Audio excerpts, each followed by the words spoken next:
Do you need a friend to walk with you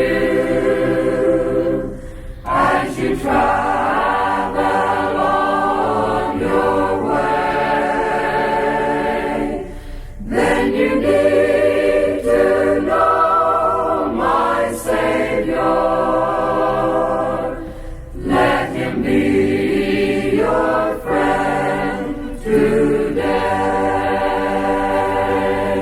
Good morning. Welcome to Sunday Morning Devotional. I'm V. Vernon Eckleberry, and the lesson this morning is entitled The Odd Sparrow.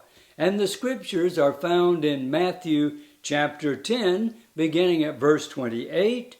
Fear not them which kill the body, but are not able to kill the soul, but rather fear him which is able to destroy both soul and body in hell. Are not 2 sparrows sold for a farthing, and one of them shall not fall on the ground without your Father?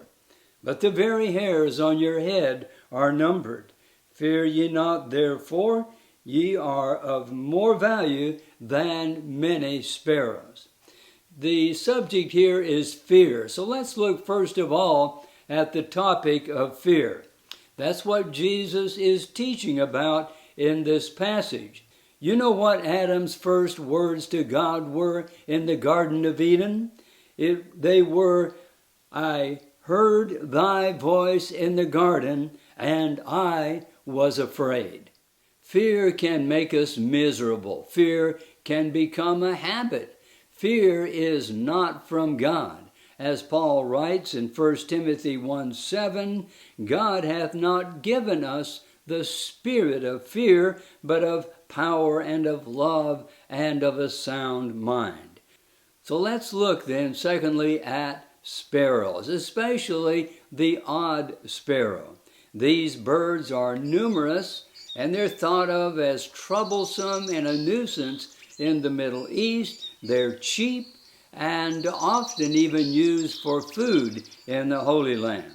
Sparrows were the smallest acceptable sacrifice to offer in the temple. Bird catchers would go out and gather them and bring them to the city and sell them to merchants near the temple. The merchants, in turn, would sell them to people who were too poor to afford more substantial temple offerings. And that's what this is all about. Are not 2 sparrows sold for a farthing, and one of them shall not fall on the ground without your Father, Jesus says. 2 for a penny. And the farthing, by the way, is a penny. You could get 2 of these sparrows for a penny, but you could get a bargain if you bought 4. We read in Luke chapter 12, verse 4, the same words essentially, but a different amount of money that can be paid for the sparrows. And I say unto you, my friends, be not afraid of them that kill the body, and after that have no more that they can do. I will forewarn you whom ye shall fear. Fear him which hath the power to kill the body and to cast it into hell. Yea, I say unto you, fear him. Now here we go. Are not 5 sparrows sold for 2 farthings, and not one of them is forgotten before God? So here, if you buy 4 sparrows for 2 farthings or 2 pennies, the merchant will throw in an extra one for free, and that would be considered quite a bargain. What could be of lesser value than the odd sparrow, the one thrown in for free? Yet Jesus says that they are so important that even the odd sparrow cannot fall without your Father knowing it, without God. And if that's true of the odd sparrow, Jesus is teaching us how much more true would it be of you and me. We'll look thirdly now at God's care for you. We read in this 12th chapter of Luke that Jesus said, "Are not 5 sparrows sold for 2 farthings, and not one of them is forgotten of God?" Or as Matthew says, "Not one falls without the Father." And here's the comparison. "But even the very hairs of your head are numbered. Fear not, therefore, ye are of more value than many sparrows."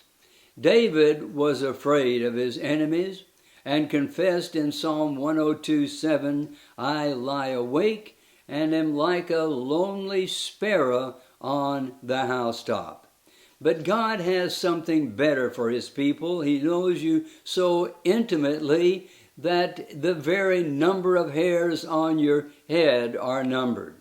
We sing that beautiful old song, "God's eye is on the sparrow, and I know he watches me." Well, who am I that God of the universe would pay such close attention to me? Well, if Jesus visited the bird stores near the temple in his day, he would immediately be drawn to that odd sparrow, the one that was thrown in for free.